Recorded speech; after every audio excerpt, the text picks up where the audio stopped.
at Stanford University. Please join me in welcoming Bridget Martin-Hard. Thank you.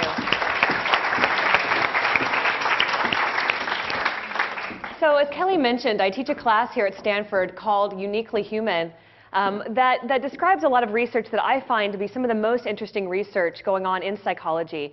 It's not research that I do, but more research that I wish I had done because I find it incredibly cool. And in order to sort of explain to you why this particular class is so important to me, I want to tell you a little story about how I became interested in psychology in the first place, which was because of my childhood hero, who some of you may recognize as Jane Goodall. I discovered books written by Jane Goodall in the library when I was about 8 years old, and would just spend hours upon hours in the library flipping through these books, looking at all the pictures of the chimpanzees that she had studied, and reading her fascinating observations of these animals. Jane Goodall is a field ethologist who spent her whole life, basically, in Tanzania studying chimpanzees, which are often referred to as trogs. So pan-troglodytes, here are pictures of a variety of different chimpanzees. And what made Jane Goodall so fascinating to me was her incredible patience. So she spent years just trying to get the chimpanzees to allow her to be in their presence. So this took an enormous amount of fortitude and persistence.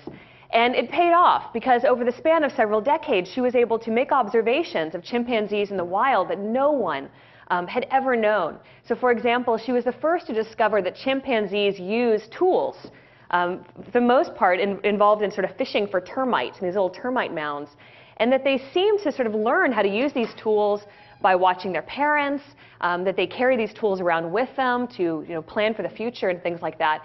And so what really enthralled me in studying some of Jane Goodall's work was this question of what it might be like to experience the world from the perspective of someone who's not human. So what it might feel like to be a chimpanzee. And this was really valuable to me because it led me to ask a different question, which is, well, what is it really like to be human? What is it that makes my experience different from the experience of a chimpanzee? And this, I think, is a really important question. How is it that we can look to other species, especially species that are closely related to us, and gain insight, gain a window into our own experiences as human beings? And this question is what forms the core of the course that I teach, and what's going to form the core of my talk today. Is how can we look to non-human animals to understand something about what it means to be human? And there are a lot of different variations that we could ask on this question. And when we look at sort of the realm of living things around the Earth, we see incredible variety. And we can ask questions like, how are humans similar to other non-human animals? What makes us a lot like chimpanzees, and maybe a lot like monkeys and dogs and chickens and squirrels and all sorts of other living things? The question I want to focus on today is not what makes us similar to other species, but what really makes us unique, and specifically what makes our minds unique. What is it that sets humans apart from our closest living relatives, specifically thinking about chimpanzees? Now, if you look around you at the world, at sort of the things that we think of as human, what seems to set us apart from other animals is kind of astonishing. So humans build cities, for example, with these massive buildings, these huge skyscrapers and lights and bridges. We do mathematics. We think about the world in this numerical way. We do science to try to investigate questions systematically. We communicate with other members of our social group in a lot of creative forms. So we produce music, we produce theater, we draw pictures, and all sorts of interesting things like that. We farm. We actually go out and plant things in the ground and gather them up and share them with other people. We form institutions like universities where we can collect knowledge in books and share it with others. And so if you're thinking about all these different things that we see around us, and not only including these, but simply the fact that we have governments, it seems like the differences between humans and non-humans is endless. So the answer to the question, what makes humans unique, has to be everything. Everything makes us unique. Everything about us seems unique. But that's sort of a boring answer. And psychologists and evolutionary anthropologists have tried to really look at all of these things that seem to make humans special, and to try to figure out what are the different threads that tie these different things together. Is there sort of a simpler thing that we can think about as being uniquely human that explains all of these different things that we see that humans do. And there's a few different ideas about this, and a real simple idea, an idea that we might first come to in thinking about this question, is that people, we, are just generally smarter than chimpanzees. We're just generally smarter than other primates that are related to us. And by generally smarter, maybe we mean that we have an enhanced memory. We're able to remember things better. We learn faster. Maybe we have more robust logical reasoning skills. We're more rational in some way. Maybe we have a greater capacity for longer range planning, things like that. So maybe what makes humans special is that we're just really, really intelligent. We have these big brains that enable us to do all these different sophisticated things. So this is one idea about what makes humans unique. But there's a slightly different idea that I find really, really compelling that has been proposed by a guy named Michael Tomasello, who's the author of the papers that I signed for you all. And his idea comes from this. So if you look at all of these different things that humans do, these things like building cities and doing math and science and music and farming and governments and universities, what do they all really have in common? Besides the fact that maybe they require some intelligence and big brains. And what Michael Tomasello has proposed is that, you know, if you really think about all these different examples, there's something that really does unite them. They're not things that we do by ourselves. And in general, if you think about the greatest feats of human civilization, mathematics, science, written language, music, these are things that involve a group effort, that involve collaboration in some way. So human intelligence is not a solo effort. The things that we think of as being related to human intelligence are not things that an individual does.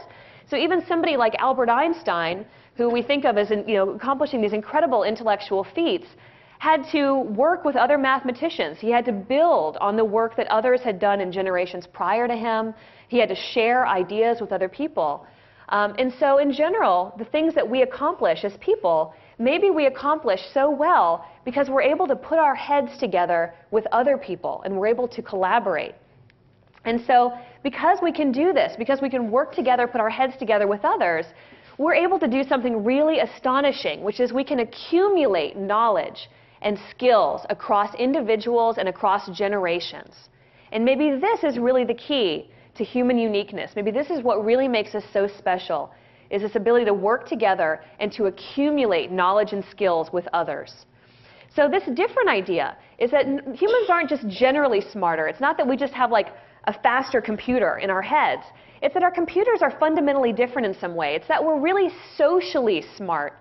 We're really motivated and able to share what we call psychological states with one another so that we can accumulate skills and knowledge.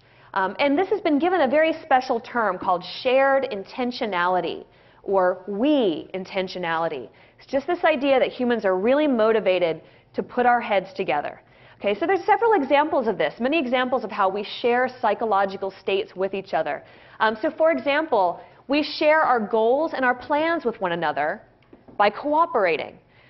So for example, you've got a piece of IKEA furniture that you've bought, and you're trying to put it together, and maybe you're recruiting your spouse to come in there and help you out, and you'll sort of sit together and think through, okay, well, we've got this goal, we've got to get this thing put together in this way, this is what it's supposed to look like, and you'll kind of coordinate with one another. Okay, well, hand me the screwdriver, let's put this in here, let's hold this panel up here, and because we can combine our goals and our plans to accomplish those goals, we can do things faster, more efficiently. We cooperate. We also can share beliefs with one another. This is a different kind of psychological state, attitudes that we might have. And we can use that sort of sharing of beliefs to try to persuade others to think the way that we think, to try to convince them that a particular political candidate is the one that they should vote for, or that, as I'm trying to argue to you today, that maybe there's something special about human uniqueness that relates to our ability to put our heads together. We also can share attention and knowledge. And we do this when we show people things, when we teach people things. So we try to get our heads together thinking about a particular idea, to focus our attention on something specific, and to try to sort of pass knowledge back and forth with each other. Okay, so this is a different way of thinking about what makes humans special. How do we test something like this? How do we explore whether this is really the key to what makes humans unique? And there are two sort of complementary approaches that I want to present you with today. One is what we call comparative evidence. And this is evidence that really asks, how do psychological processes compare across species? So we can look at evidence where you have humans try to do something and you have chimpanzees try to do something, and you compare how they do, and you see whether they're different. You see whether humans can do something that the chimpanzees can't. A complementary approach involves using developmental evidence. And so this involves looking at what the earliest developing abilities are in the human mind. So looking toward children. Looking to children who haven't had maybe the same experiences that we have had as adults, who haven't had the time to really kind of learn stuff, and seeing sort of what's sort of there by default, what seems to be kind of programmed in to the human mind that might be related to this idea of being able to put our heads together. And often we do combine these approaches, so it's often very useful to, say, compare human children to chimpanzees, where they may be matched on a variety of abilities. But if you see that the children do something that the chimps don't, that can really tell you something about what makes humans special, what makes them different. So let's actually look at some of this evidence. I'm going to present a few different pieces of evidence for you to try to think about this idea of human uniqueness. So a first piece of evidence is that human children, but not chimpanzees, have a motivation. They have a willingness, a kind of desire to share psychological states with other people, even when they have nothing to gain from doing so. Okay? And one of the first examples of this that we see in early childhood comes at around 9 months of age. This is actually my daughter. She's 3 now, but this is when she was 9 months old. And when she was 9 months old, she started to do something really interesting. She started pointing at things. How many people have kids? You have kids? Okay, so we all experience this. Your kids are about 9 months old. They all of a sudden start like doing this gesture at things in the world. And why do they do that? Why do they point at something? They want to show you. There's some desire, some motivation to share attention with you. It's like over here, and they're pointing at a bird, and the only reason to point at that bird is because they want you to look at it too. They want to share in this experience with you. And so from 9 months of age, children are motivated to share attention. And they will communicate with an adult in this cooperative way of like, I just want to show you this so that we can share the experience. So they not only produce pointing gestures, but they also begin to understand them as well.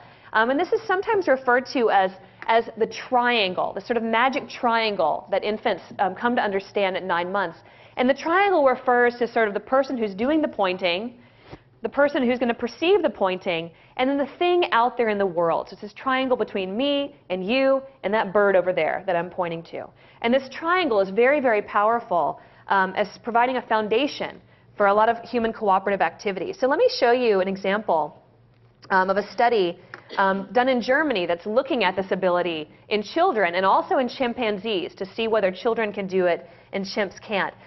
This laboratory is run by Michael Tomasello, and all of the studies are conducted in German. So if anybody speaks German here, you may understand some things about the situation that the rest of us don't. But this is from a video clip that's hosted by Alan Alda, and he is interviewing Michael Tomasello, who's going to tell you some things about this particular study. All right, so one thing that this study is showing is that really young infants, without even needing to be taught, if they're put into a situation with an experimenter where there's some appealing toy being hidden underneath a cup, if they see the experimenter just do something like this, they immediately infer, oh, you're trying to help me. And they'll use that point to get the information that they need. And so not only can they understand the pointing gesture, but they're sort of inferring this cooperation that's going on from the adults. They're inferring this kind of helpfulness. Chimpanzees don't seem to do this. And one thing that's puzzling about it is you may wonder whether chimpanzees are just like completely oblivious to other people's behavior, to human behavior, to chimpanzee behavior, to any behavior. Do they understand anything about sort of arms reaching out into space? It seems like such an obvious thing to us that if you saw someone doing this in a particular direction, that would be telling you something. And it turns out chimpanzees actually can use behavioral cues. They can use things in a human's behavior to get information. But they can do it in competitive situations and not in cooperative situations. So they're really quite smart. It's just that you see a lot of this intelligence in situations where they need to compete and not when they need to cooperate. So this is a study looking at this. And what they did in this little setup, sorry, let me just pull this plug out there. There we go. So what they did in this setup was to have a chimpanzee sort of in a little enclosure. He's in this cage back here. The chimpanzees are always separated from human experimenters with plexiglass. Which may not seem obvious to you, but I think is worth sort of pointing out that chimpanzees are really quite dangerous.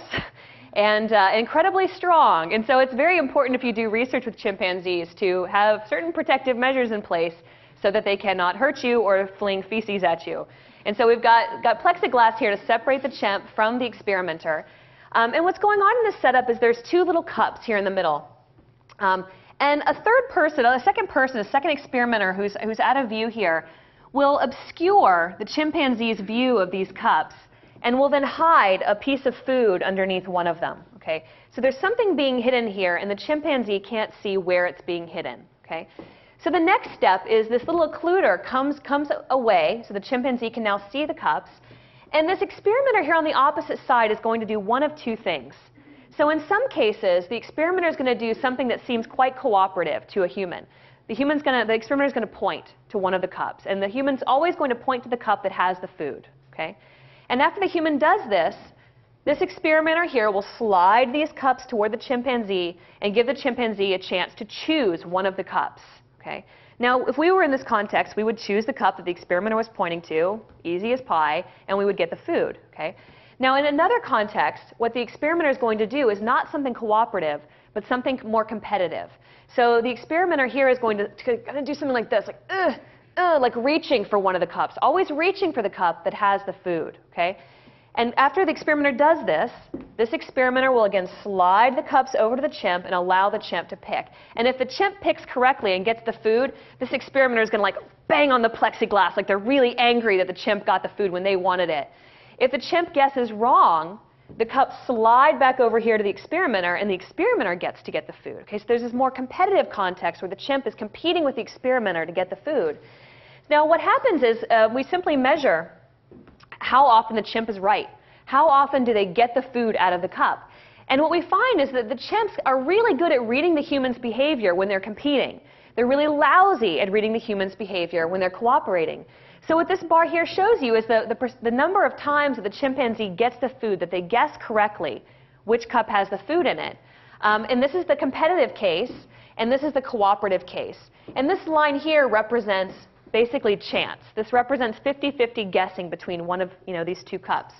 And so in the competitive case, the chimpanzees are well above chance. They're fairly good, not perfect, but fairly good at getting the food. When they have to cooperate with the experimenter, they're really right at chance. So not significantly different from chance. This is dramatically different behavior than what we see in a one-year-old child. Okay? One-year-old children can do either of these things really, really well, and are able to do especially well in this cooperative case. Okay? So pointing is one example of children's early motivation to share psychological states with others. There's another example that comes a little bit later, as children get a little more sophisticated at sort of being able to do stuff, physical stuff, like play with toys. So before the age of 2, children start collaborating with others in play. They start kind of playing with toys with other kids and with grown-ups. And they become really motivated to do activities together. Rather than playing by themselves, they really, really enjoy playing with other kids and also with their parents and other grown-ups.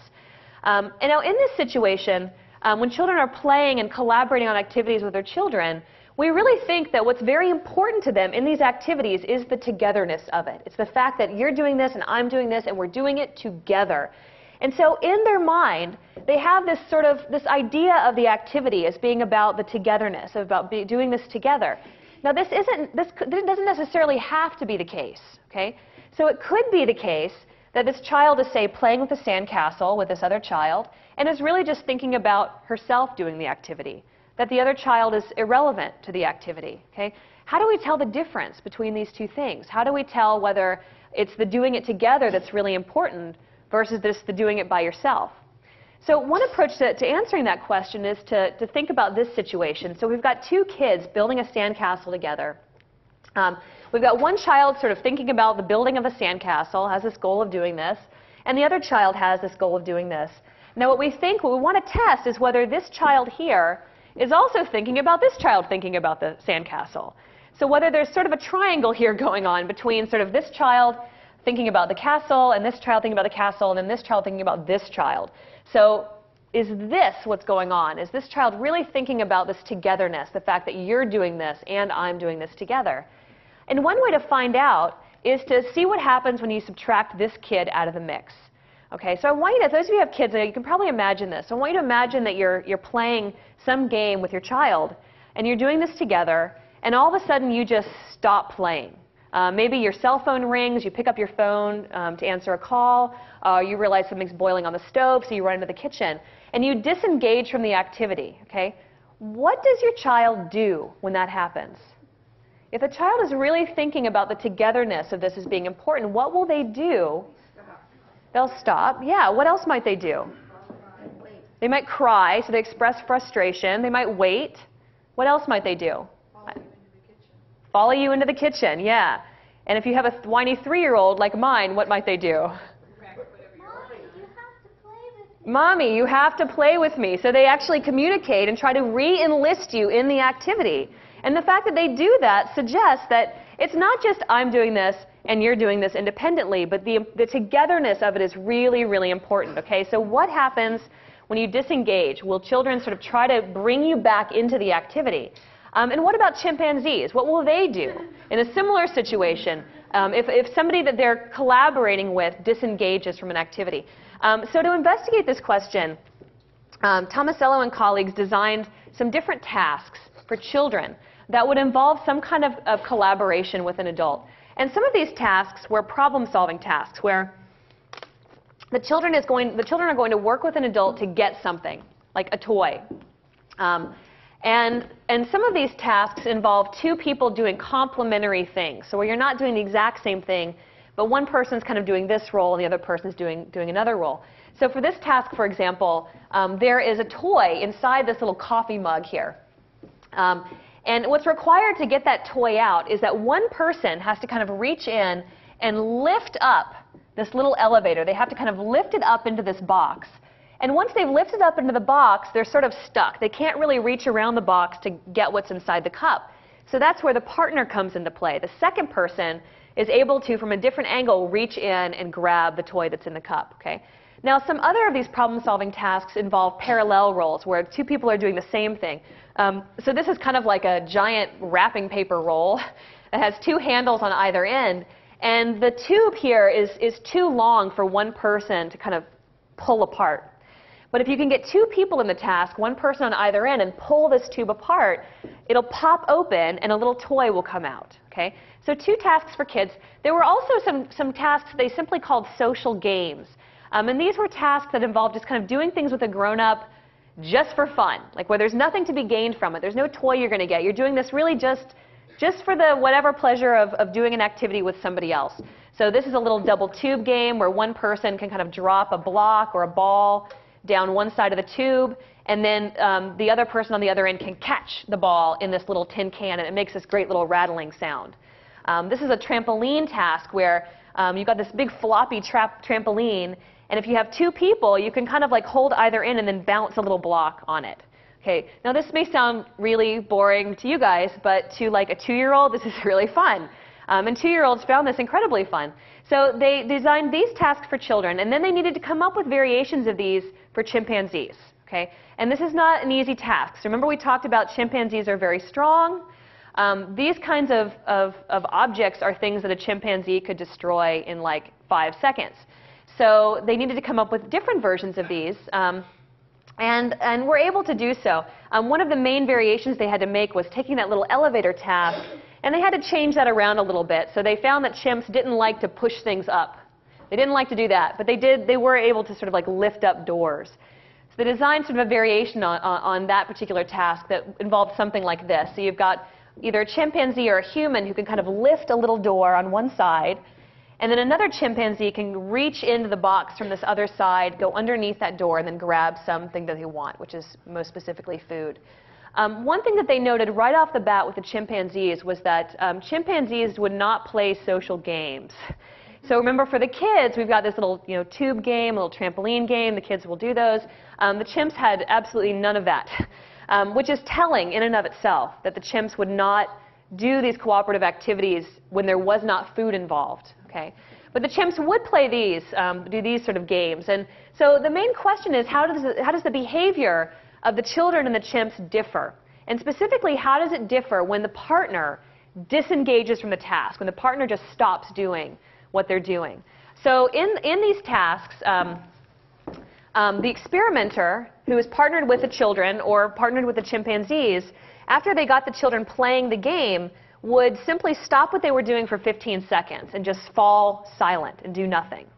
And during that 15 seconds, they were really interested in what the children did. Okay, so what did you see? What did the children do in both of those cases? What were some of the behaviors that you observed?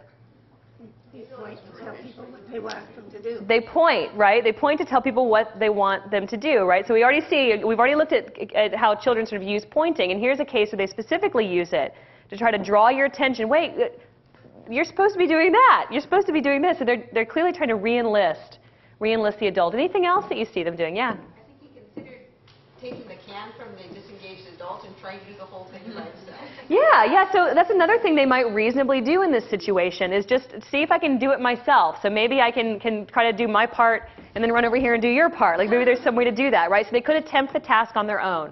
That's something else they might do. Anything else that you saw them do or that they might also do that maybe we didn't see? Yeah, they're in the back. They were trying to bring the adult's hand over to or give the toy to them and make them do it. And they also were looking in eye contact. Yeah, so they're maybe going over and actually trying to physically like move the adult around and like make them do their part. And also using eye contact, which seems to go along with the pointing as well. It's sort of like I'm looking at you and I'm pointing to try to get your attention over here. Yes? Judgment. They were demonstrating judgment. A little boy, he was going to go down a white tube and then he went, oh, the black tube is where it's Okay, so yeah, you're noting other things that are going on in the task too, so that he's trying to coordinate his behavior with the adults, right? So first he's thinking over here, and then he realizes, wait a second, the adult's over there, so I should go here. So there's sort of looking and trying to coordinate behavior. Yeah. Mm-hmm. He was smiling? And he was smiling. Yeah, so there's this enjoyment of the activity, and in smiling, kind of communicating, I'm enjoying the activity. Mm-hmm. We'll take one more. Well, I also got the impression that the child was doing things that he had seen adults do. Uh-huh. In other words, an adult that was trying to get the child to do something might have done all of those things. Pointed, reached out, smiled, made contact, etc. So, to a certain extent, this might be learned behavior. This is a really good question. So we're seeing the children doing all these things. The question is, how do they know to do those things? Are they things that they just spontaneously do, or are they things that they learn from an adult? And certainly, you're right, adults do all these things too to children, and I know for me, I'm trying to, wrangle the 3-year-old, and I'm like, no, come do this, and trying to tell her what to do, and I'm pointing and using eye gaze. That's a very good point. And so it's unclear from what we're seeing in this video whether what we're seeing is something that children are learning or something that they're just doing spontaneously. So what did the chimp do that was different? Well, acrobatics, that was definitely one thing. We didn't see the 1.5-year-old do that. Yeah. Frustration, right. He tried to do it himself. Tried to do it himself. So clearly went around and tried to do it himself. And the children may do that to some extent as well, but the chimp really seemed to do that. What did the chimp not do? Point, right? There's no communication going on there at all. And I just want to point out that there have been many studies done with these chimpanzees and with these caregivers where the chimps demonstrate that they do know how to communicate. So for example, if there's some food that they want, these chimps had been known to actually take a caregiver by the hand and like walk them over to something that they wanted to enlist their help. So they're capable of communicating, but in this collaborative activity, they don't seem to be interested really in trying to re-engage the experimenter. They'd rather just try to do it themselves. So we can look at a variety of different little pieces of these behaviors and we can compare them. The specific behaviors that the experimenters looked for in the children and the chimpanzees were these 4. So one is re-engagement. So some attempt to sort of point or use eye gaze or something to try to communicate, I want you to get back into the activity. Simply waiting, just sort of sitting and just kind of waiting to see what would happen. Making an individual attempt, like running around and trying to do it yourself. And then disengagement. And disengagement might be something like the acrobatics that you saw the chimpanzee do, where they just kind of walk away from the task and start doing flips around the room, something like that. So for children, 18-month-old and 24-month-old children showed all of these different behaviors. They showed all of them, although one thing that they noticed from 18 months to 24 months was that there were gradually more attempts at re-engagement. So across time, the children seem to rely more as they get older on trying to like communicate with you and try to get you back in the activity that way. But they also would wait. They would sometimes make individual attempts, and sometimes they would just disengage. The chimpanzees basically showed 3 of these, but not the 4th. So the chimps do some waiting. They make a lot of individual attempts, and they do a lot of disengagement. But they don't try to communicate to the experimenter that they want the experimenter to do their part. So pretty striking differences between them in a task like this. And again, it suggests that children from an early age seem to care about the togetherness of an activity. Now, they may learn some of these strategies for sort of creating togetherness, sort of communicating, come back here and do this task with me from adults.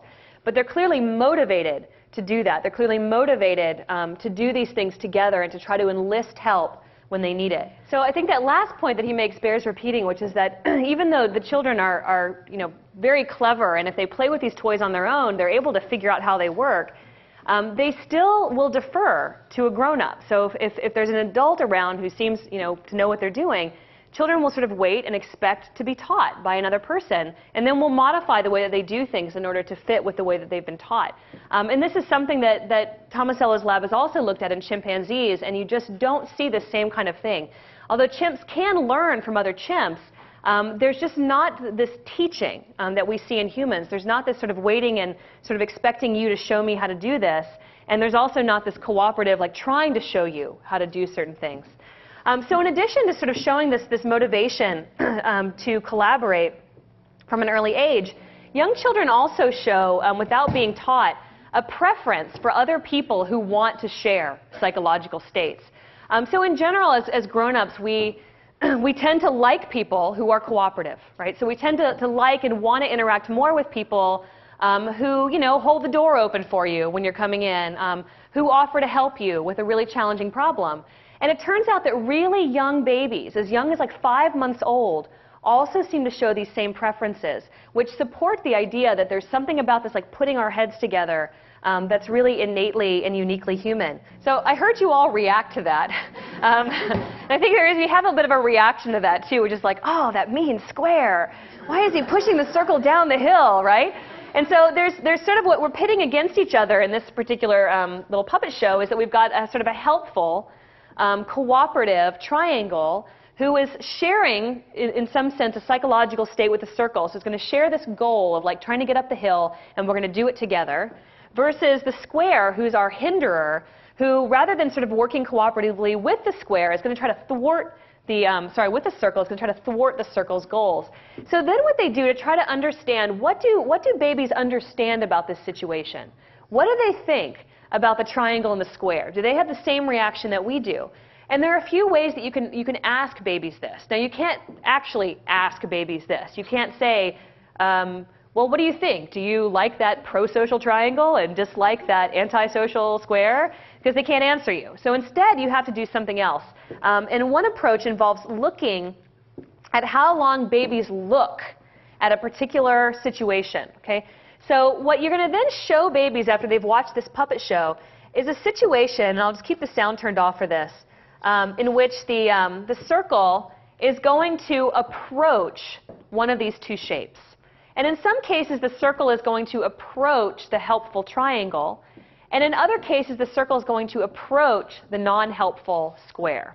Okay? And what we're going to do is compare how long babies look to the situation where the circle approaches the helper versus when the circle approaches the hinderer. And here's the key. Here's the secret. Babies look longer at things that they find surprising, just like we do, right? So like if I walked to the back of the room and started like breakdancing on the floor, you would all stare at me because you'd be surprised and be like, what is she doing? I didn't expect her to do that. And babies are very similar. If you do something that violates their expectations, they kind of just will look. They'll look longer at those situations than something that feels familiar or something that feels obvious. So what do you think? What do you think would be more surprising? Approaching the helpful triangle or approaching the hindering square? Which is more surprising? The square, right? Because in general we think we don't like to affiliate with people who aren't nice, right? We like to be with people who are nice, people who are helpful. And that's exactly what they found. So when they compared how long the babies looked to approaching the helper or approaching the hinderer, For the 10-month-old babies, there was a very clear pattern. So they look a lot longer when they see the circle approaching that unhelpful square compared to the helpful triangle. Younger babies didn't show that same pattern.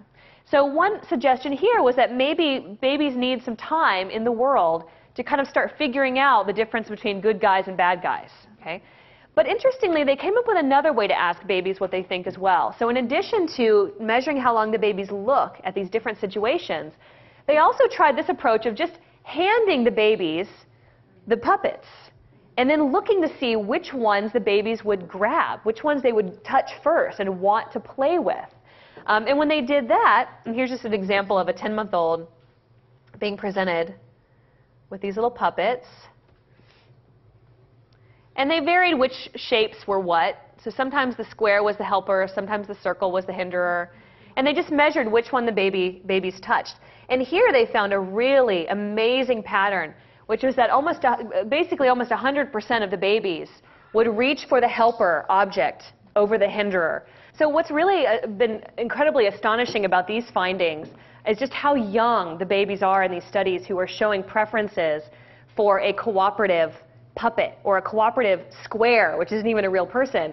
And this really suggests potentially an ability or motivation that's much more ingrained, that's much more innate in the human being, that really lends itself well to this cooperation, this putting our heads together. So far I've shown you evidence that humans are very motivated to put their heads together, and that you can see this motivation starting in infancy. But additionally, another thing that humans do that's special is that we, but not chimpanzees, in addition to wanting to cooperate with others, have some really sophisticated tools that we can use for sharing psychological states. And we can use these tools to really supercharge our cooperative activities. And by supercharging them, we sort of amplify what we can do to a really, really high level. So here's an example of one of the tools that we have for sharing psychological states with other people. So let me just present this little scenario to you that many of you might find familiar. So let's imagine that your son comes home from school and throws his backpack on the floor of the living room before running off to his room. You almost trip over the backpack, and so you hang it up in the coat closet to get it out of the way. You get caught up making dinner and forget to tell your son about moving the backpack. Okay? Now, an hour later, your son emerges from his room ready to start on his homework. Okay? And here's the question for you. Where will your son first look for his backpack? Well, okay.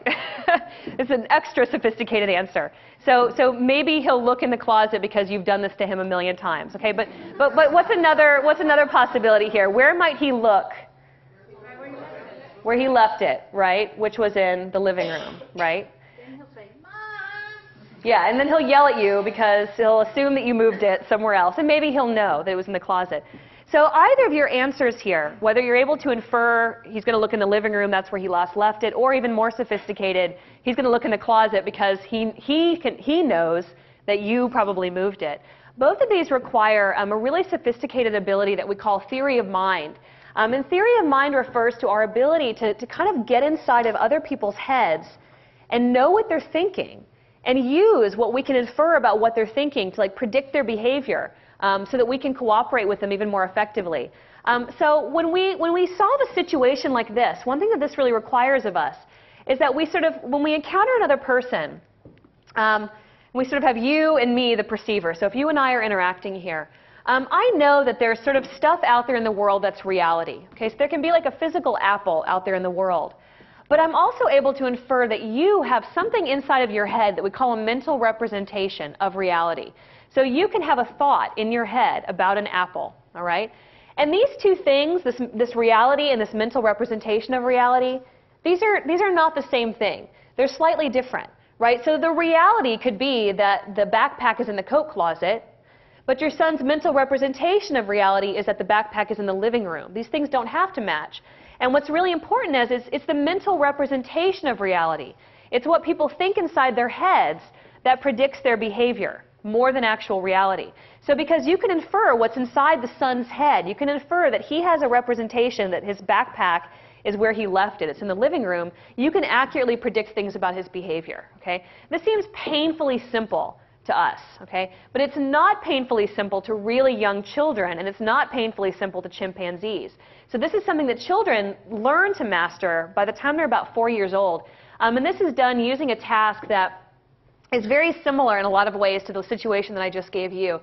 This is often called the Sally and Ann task, because that's the name of the puppets that they enact this little scenario with. So we've got Sally up here on the left. This is Sally, and this is Ann. And Sally puts her ball in this basket right here. And then she goes away. She goes outside to play. And while she's outside, Ann, sneaky Ann, moves the ball from the basket to the box. Okay? And then you ask children, you can ask children of a variety of ages, where will Sally look for her ball when she comes back? Okay? And the painfully simple answer to us is that she'll look for her ball in the basket, because that's where she left it. That's where she thinks it is. But what happens is that really young children, so children who, up until the age of 4, so 3-year-olds, will give the wrong answer. They'll systematically give the wrong answer, and they'll say that Sally will look for her ball in the box. And if you ask them why, they'll say, because that's where it is. So they seem to reason about behavior based on reality, not based on the inside of the head, not based on the mental representation of reality. And you see really consistent findings across a wide range of cultures in the average age at which children pass this task, the age at which they start to get it right. So really young children are always failing. As they get a little bit older, you get greater and greater percentages of children answering this question correctly. And so by the time you get to like 5- and 6-year-olds, you're about 100% of children can answer this correctly. There are incredibly ambitious researchers who have tried to design nonverbal versions of this task for chimpanzees. And version after version of this with chimps has failed. Chimps cannot solve tasks like this, although chimps are very savvy about what other people know. So for example, if you put them in a situation where they're competing with another chimpanzee for food, they're very sensitive to say what the other chimpanzee has seen and not seen. And they can use information about sort of what's visibly available to the other chimpanzee to kind of make smarter choices about which food they're going to go for. So when they're competing with chimps, they show a lot of evidence that they can make some really smart inferences about what other chimps know. But they're really bad at sort of this thinking about situations where somebody has a false belief about the world, where somebody believes something that's not true, and then using that idea of the mental representation to make a prediction about behavior. So the second tool that we have for supercharging our cooperative activities is language. And language is an incredibly powerful human capacity that allows us to not only gain insight into the contents of other people's heads, but also allows us to manipulate the contents of other people's heads. And this is something I think we often take for granted. So I want you to just think about this for a second. If I just say the word elephant, if I say that word elephant, I am actually changing the contents of your mind just with that simple word. When I say elephant, you all are thinking about an elephant. Maybe you're thinking about what an elephant looks like, or you're thinking about what an elephant sounds like, or thinking about the last time that you saw an elephant. So I can change your heads. I can change your mental representations with a simple word. And this is the incredible power of human language, is that we can string together these symbols and manipulate the contents of other people's heads. And this is incredibly valuable, and it assists us in trying to cooperate and collaborate with others in really important activities. The fact that we have written language, that we have a way of sort of creating a permanent form of language, is really valuable for allowing us to share knowledge and skills across generations of people. So language really supercharges our cooperation, not just like within a given generation, but across time, across centuries of time. All right, so an hour ago we started with this question: what makes the human mind unique? And there are many things that we could consider unique about the human mind.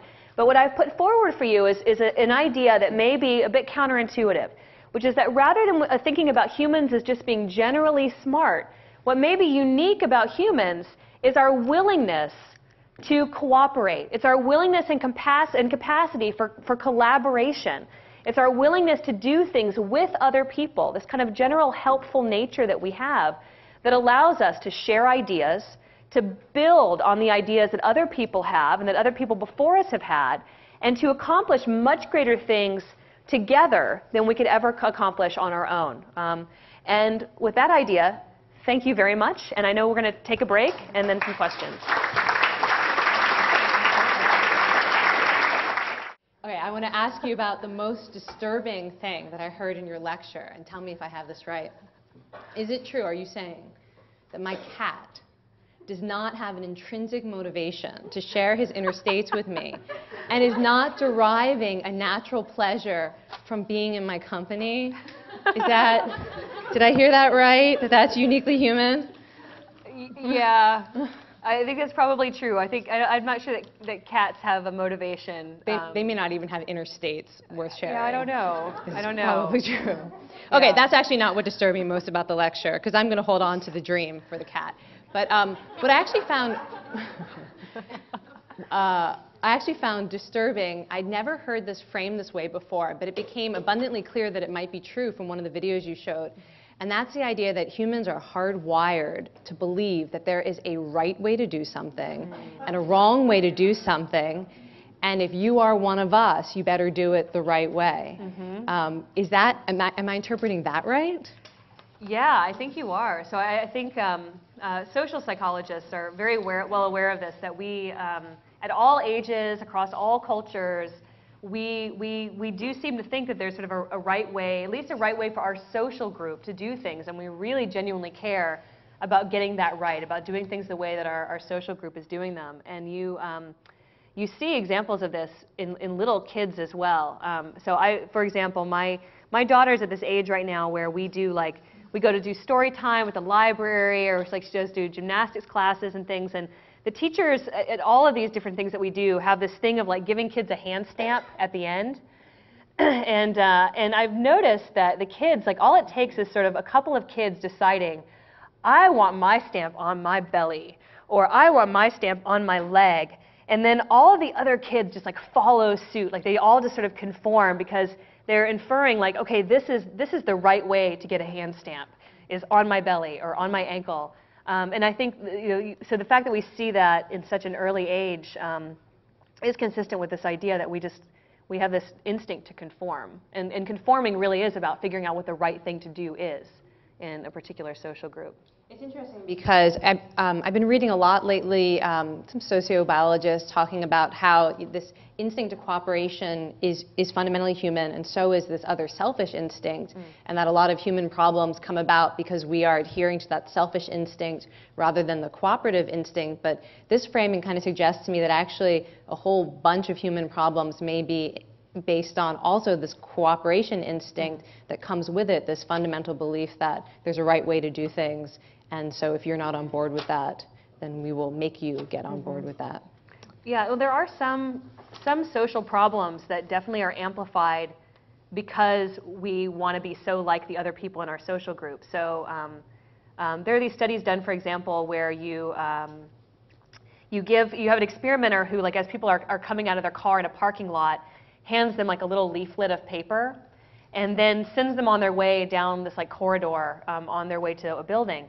And if you put if you fill the corridor with other little leaflets of paper where it looks like a bunch of people have littered, then people, as they're given this leaflet and walk through the corridor, will throw their paper on the ground. So they do this thing that we all know not to do, you're not supposed to litter, because they're conforming to the norm of the group. And there are a lot of examples of that where we do things that are not especially good or that we wouldn't agree to do, but because everybody else is doing them. So we just we do sometimes just merrily walk off a cliff with everybody else because we're sort of wired to do that. Yeah.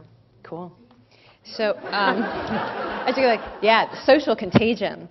So I was just, when I was out in the hallway, I found this. I wanted this artifact of being my own little, I'm thinking like a psychologist now, so I wanted to share this with you and share this with all of you. It says the WCC presents problem set party. So college students, they take classes like chemistry or math, computer science, they have these problem sets they have to do. So it says, need help with chem, math problems, getting you down? Come to a problem set party. We'll have tutors, comfy couches, and lots of other people to do your problem sets with. And I thought, that's like how do you make something horrible less horrible? You have comfy couches and lots of other people to do it with. I thought this was such a good example of how we may have this natural instinct to collaborate and to share an activity, even one that seems to be primarily individualistic and goal-oriented. So a question I had for you is, So you had this argument that humans are uniquely good at collaboration and sharing internal states with others. And I'm wondering if there's also research that says we're not just good at it, but we need it in order to be happy or to support our mental health. Do you know, is there research like that? I don't know. Now I want to go and see if I can find some, because I think that would be a missing piece of the puzzle, right? Like you would definitely predict that if this is something that is, really innately human, something that we evolved to do, then we should need to do it, and we should be really upset when we don't do it. I mean, the main kind of research that's coming to mind is the kind of research when you deprive children of being able to connect with another person. So, if you rear children in an environment where you stick them in a crib all day and they just have like a hamster water bottle to feed off of and nobody interacts with them, it has really, really bad consequences. I mean, it messes them up for the rest of their lives. I mean, their brains just never develop normally. And so, I mean, that suggests that we clearly need other people. Whether we need people beyond just helping fulfill our basic needs, whether we really need to collaborate, I would predict that we do, but I'm not sure what evidence there is to suggest it. I do know that I think one of the reasons this research has been really meaningful for me is I love to teach. So teaching is what I do, and I definitely feel that it's sort of fulfilling this need in me that I need to share knowledge with people, and there's nothing more exciting than really getting an explanation right where somebody didn't understand something and then I really helped them to understand it. That just feels so good.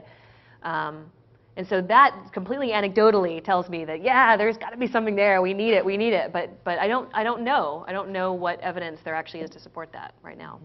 Okay, well, we'll look into that and report back to you all about that. I know that one of the things you didn't talk about that you sometimes discuss as being uniquely human is music. And I was wondering if you could share a little bit about the evolutionary basis of music or how that functions. Yeah, music is really is very puzzling for a lot of reasons. So we spend, as a society, we spend more money on music than we do on pharmaceuticals. So you'd think that given how much resources we pump into music, that it must be really important for our survival.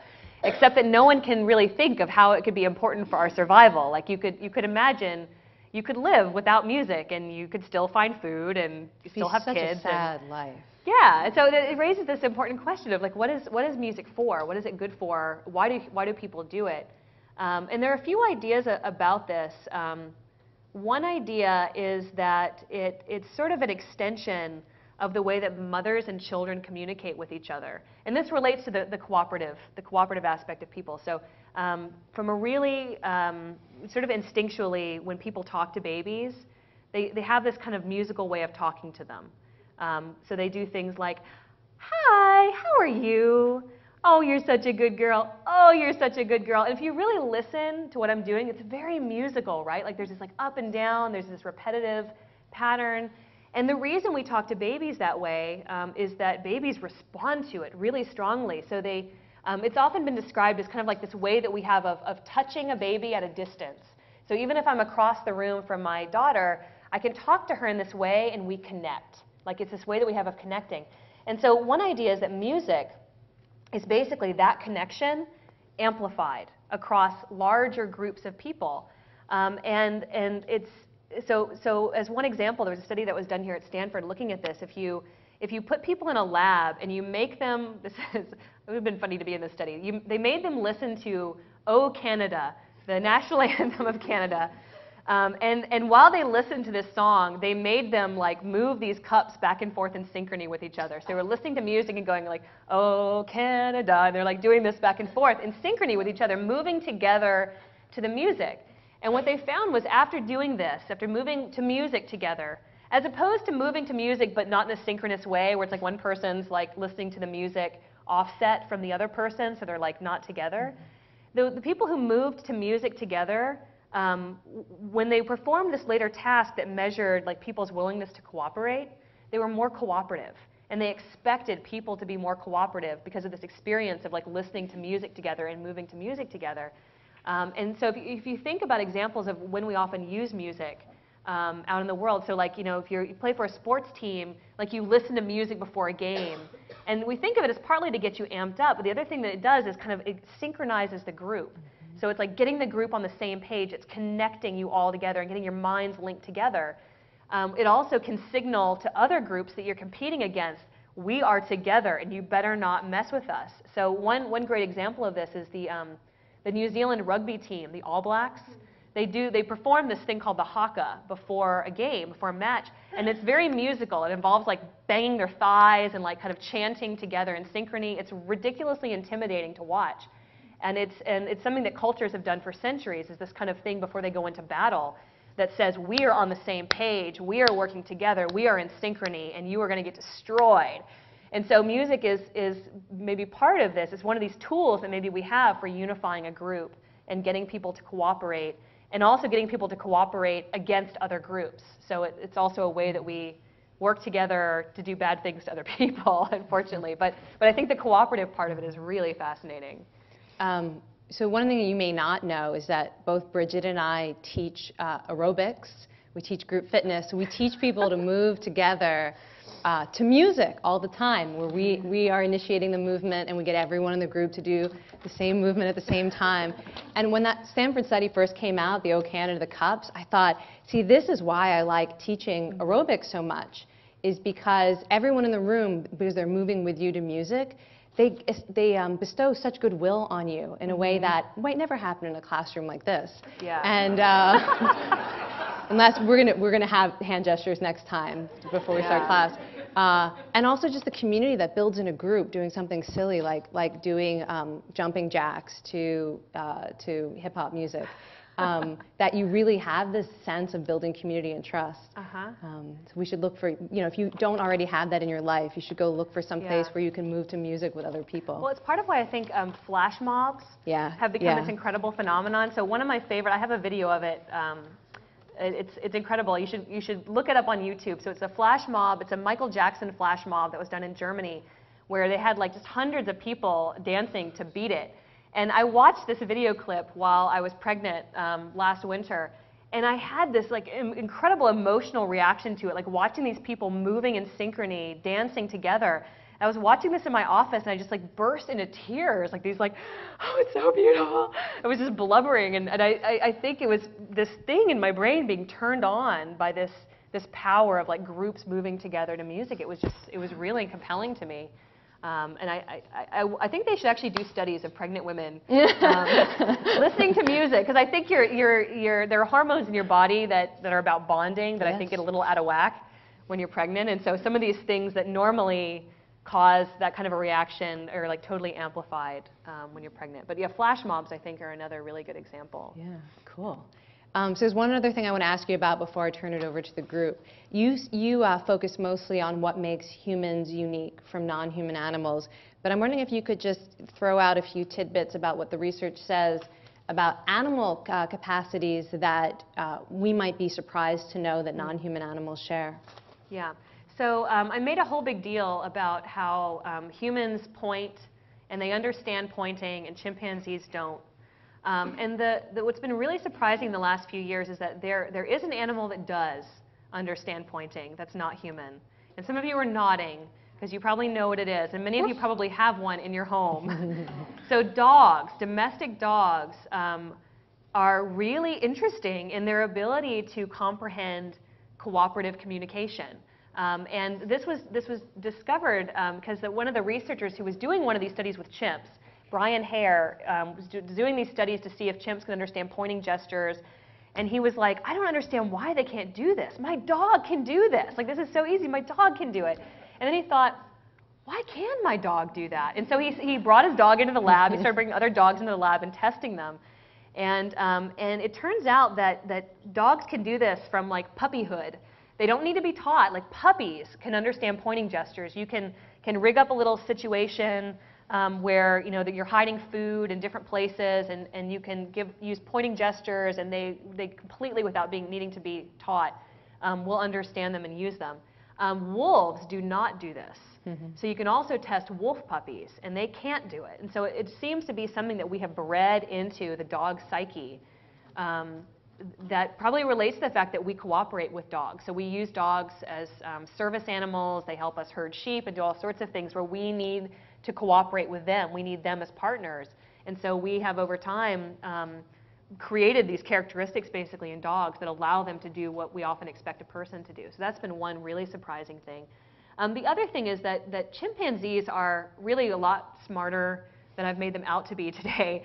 They have a lot of sophisticated abilities to reason about the contents potentially of another chimpanzee's mind.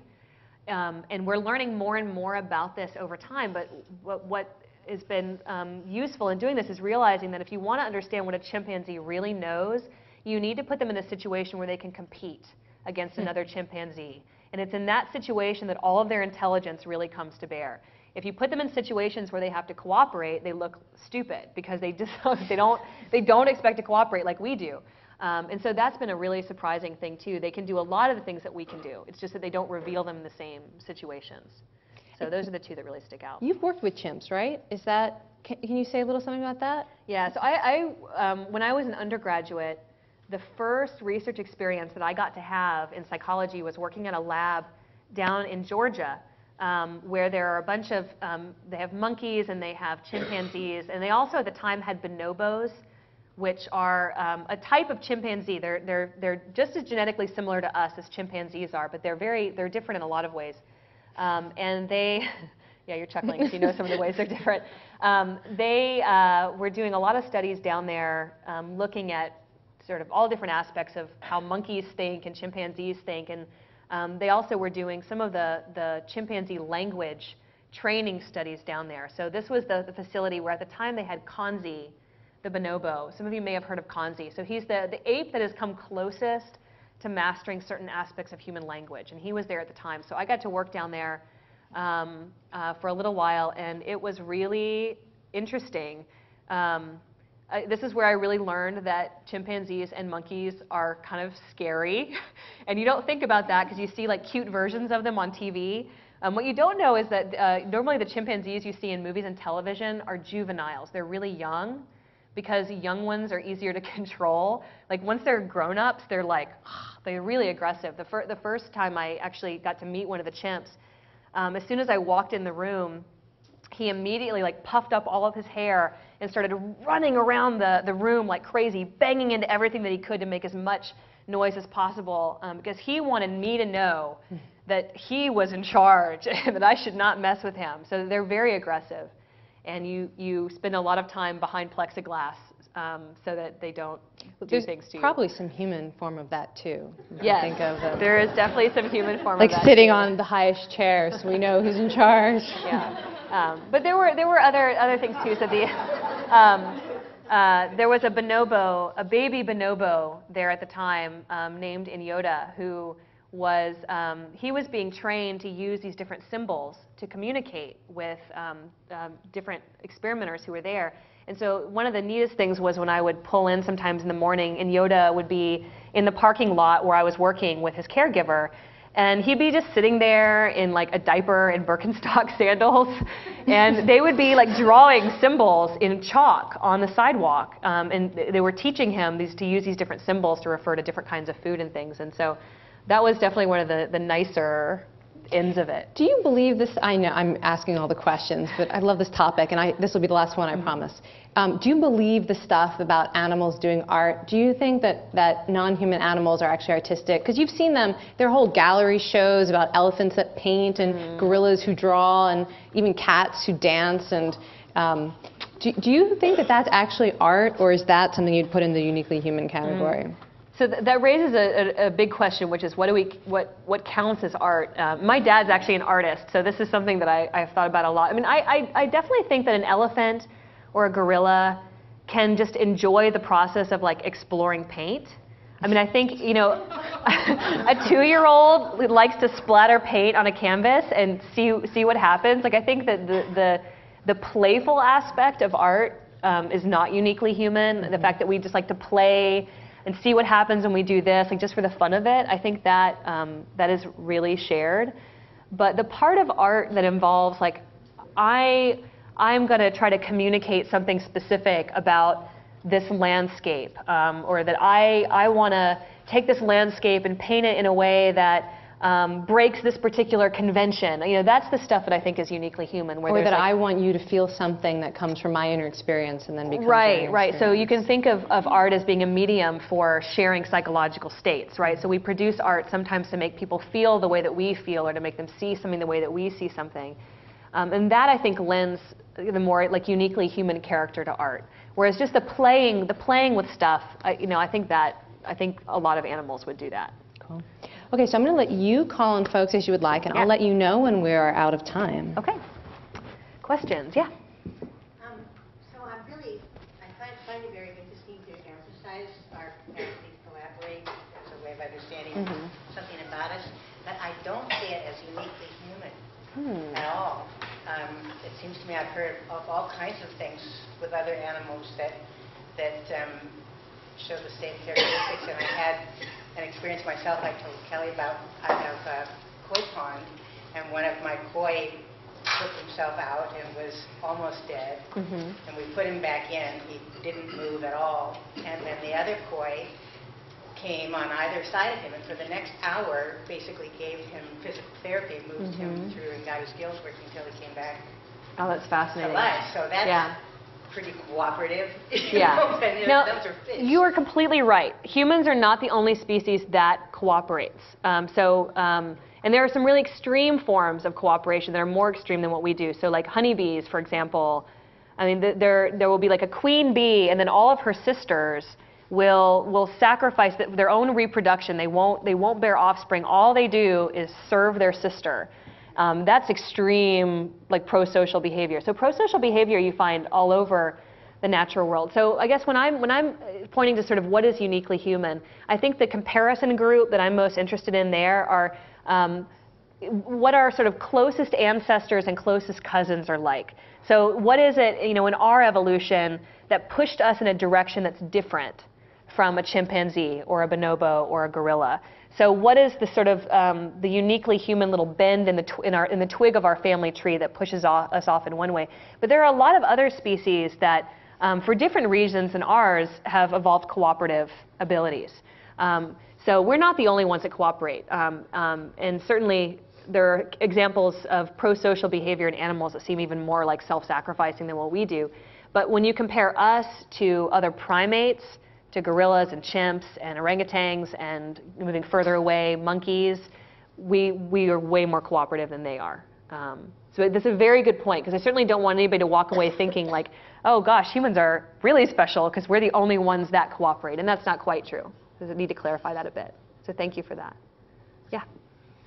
In the experiment with the kids in the 15-second interval of disengagement, it was interesting that it looked like they were communicating the joy and the pleasure of working together, maybe in an effort to re-engage them.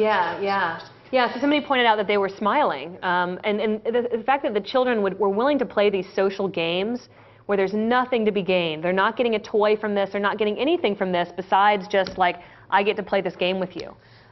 That's incredibly rewarding for them, just in and of itself. And we see this like in our own kids. I mean, my daughter just wants to do things with me. It doesn't matter if she's getting anything out of it. She just wants to participate. She just wants to do together. And that's the part of it that I think is very different in humans from chimpanzees. Yeah, it's a really good point. I know you had a question back there. Yes. I wanted to know, as female chimps mature and reach adulthood and then become pregnant and have offspring, that competitive behavior clearly changes. And so there must be a period of time in which something different happens for the female chimp. And I'm wondering if anybody has tried to figure out is that a biochemical thing, or how is it that they learn the cooperative behavior between a mother and child? So there's a few pieces to that are interesting. So one is a question of whether chimpanzee mothers cooperate with children the same way that human mothers do. And that's really interesting. Michael Tomasello has actually shown video clips, and he gives talks around the world about this stuff. showing a human mother like handing food to her child, which human mothers do. We make food for our children, we hand it to them. And then he shows a video clip of a chimpanzee mother interacting with her child. And the chimpanzee mother basically tolerates her child taking food away from her. So there's something that feels qualitatively different about the way that chimps mother their children, where they're certainly they're allowing the children to have food, but it's not the same like, I'm going to do all this for you and give it to you. It's a little bit more of a tolerance, which is really interesting. But another piece of your question is in general, motherhood involves a lot of pro-social behavior, the self-sacrificing. I'm going to give up my time and my energy, my food, my resources to help you, and whether there's some kind of biological basis for that happening. And I think the biological basis differs in different species, but there very clearly is. And this is part of what that hormone cocktail is intended to do after people give birth, is just completely rewires your brain so that you're just like, yes, deprive me of sleep, I'll do anything for you. We really just go gung-ho to help our children. I don't know a lot about the specifics of the chemical basis in humans or in chimpanzees, but there are definitely biologists who are studying that specifically and trying to nail down how chemicals influence pro-social behavior in that really specific situation. Yeah. Yeah. I guess from seeing the experiments, I felt like I was only getting half the story, or the question is, what is being proved? Mm-hmm. In the sense that if the babies clearly have been trained before the point they walk into this experiment by lots of eye contact, lots of reinforcement, lots of other things to react in certain kinds of ways. Mm-hmm. These experiments aren't in a vacuum. In the second dimension, you show, or in the movies, the children are in extremely trusting situations. Mm-hmm. They're with caregivers, everybody's laughing and smiling. They're being given tremendous positive reinforcement. Mm-hmm. And it's a very safe environment. And which I don't necessarily see that that's the context for the chimpanzees. Mm-hmm. And I also don't see, if you had a chimpanzee trained to perform the act of the experiment, and so the one-year-old baby is then trying to do these things with a chimpanzee on the other side of the plexiglass, I would somehow be more convinced that this wasn't about, the difficulty of communicating across species. Interesting. So presumably those experiments have been done, but I just don't know. Yeah. So you're raising a good question, which is that that there's a lot of other factors that we haven't talked about. So how much does it matter whether chimps are tested with a human versus with a chimp? How much does it matter whether the chimps are really familiar with the human they're being tested? The study that I showed you with the chimps and children doing these cooperative activities, in that study the chimps were tested with a caregiver that they knew really, really well, who they'd known for years, who they had worked with, and from whom they would have had many opportunities to learn to use cooperative cues, to use communicative cues that young children do. And so, one interesting puzzle is that when you do raise chimps by humans, they don't learn the same things that kids do. So kids, do potentially learn to use eye contact and to point, to do these things to try to get somebody's attention. But chimps, given the same, as close of an upbringing as you can create for a chimpanzee, don't seem to learn those things in the same way. Because a lot of these chimps that have been tested have been brought up by humans. They're much more familiar with humans than they are with other chimpanzees. But one has to picture the reverse experiment, which is, what if a baby was brought up by chimpanzees? Yeah. Would you result in the same level of cooperative behavior? No, I don't think you would.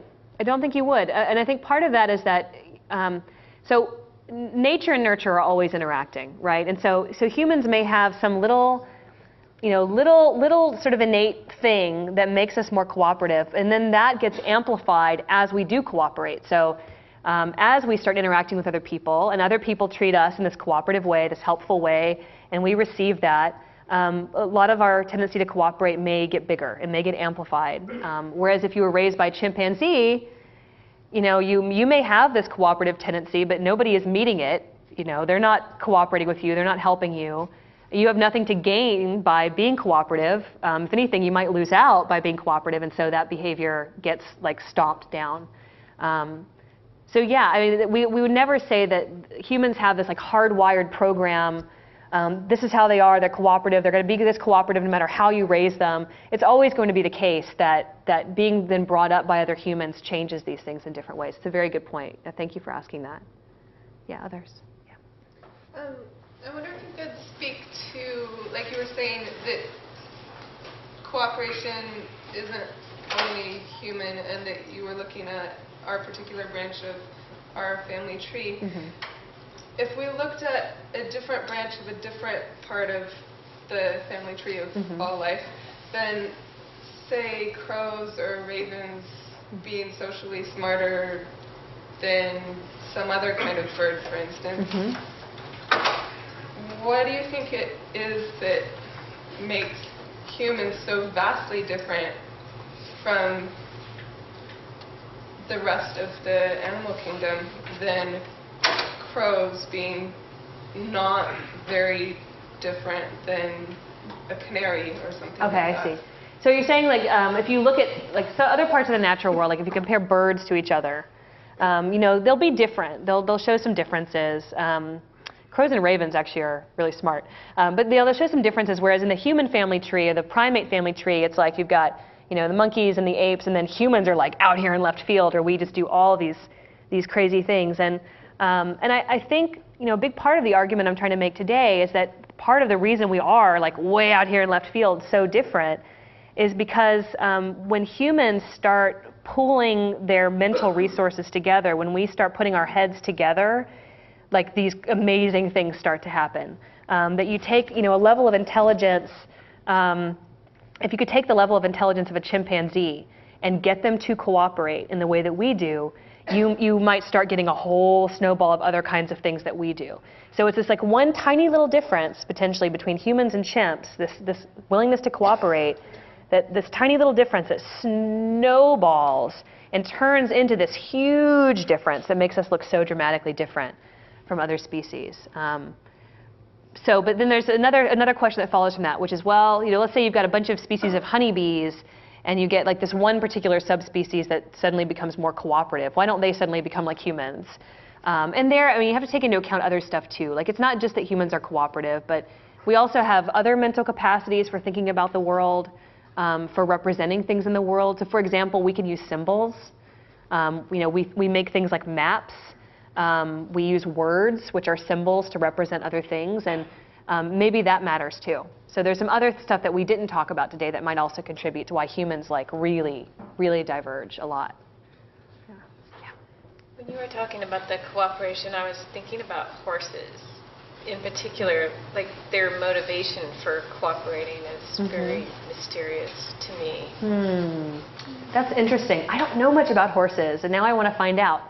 Because I wonder how much you might see. So in the same way we see domestic dogs, you know, being able to understand human cooperative communication, that horses might show a lot of those abilities too. And I don't know of anybody who's doing research on horses, but somebody should, because you could predict that they might understand, maybe not pointing per se, but there are other maybe cooperative gestures and things that they would really get. Body language is picked up, and they'll learn extremely gentle management and abide by it exquisitely. And so it's a funny thing where years ago they used to kind of whip them into shape, and now they're sort of really gently encouraging, and it's a completely different language, and they're trying to compare that and how we work together versus like forcing somebody to abide by something and encouraging them to enlist. Yeah, it's interesting. I mean, there's a whole slew of animals that we work with that you might expect to see some really special abilities in that are more like what we do. So dogs, horses, any others? What others? Dolphins. Well, dolphins are really special in a lot of ways, although we don't use dolphins as like service animals, so they're not ones that we cooperate directly with. But dolphins are interesting. And Yeah, there's a lot about dolphins. I'm going to go off on like a huge dolphin tangent. Dolphins are incredibly smart, and they do a lot of things actually that chimpanzees don't, but that we do. And they do those things for very different reasons than we do, because they've evolved in a totally different track than we have. But dolphins can provide a really interesting window actually into human evolution, because you can consider other aspects of sort of dolphin social structure and things like that that might have shaped how they are, why they are the way that they are, and how those things might mimic some of the things that humans have as well. Yeah. Last question. Okay, yeah. The next time I see a baby point, it will be so meaningful to me now. But my question is, with your baby and seeing her point, do you think she learned that specifically from you, or is it an innate thing with children? I think that she learned to point probably from watching me, but I don't know how she learned to understand pointing from watching me. The understanding of pointing, I think she just sort of derived on her own. Because I think we don't teach children to understand pointing. We don't like point and then like physically force their heads around or do other things like that. I mean, we just sort of do it and they just start picking up on it. But making the pointing gesture, they probably do imitate that and learn that. And we have other ways of pointing besides using our hands that we also learn from others too. So like you can point with your face, for example. Like you can ask somebody like, where's the bathroom? And they go, oh, it's over there. And like they just use their head to point in that direction. So there's a lot of ways that we can point besides using our hands, and we learn a lot of those ways of pointing from watching others. Yeah. Okay. Do an experiment where a mother points with her foot. With her foot? Yeah, and see if the kids start doing that instead. Yeah. They probably would. Okay, great. Well, thank you guys so much. For more, please visit us at stanford.edu.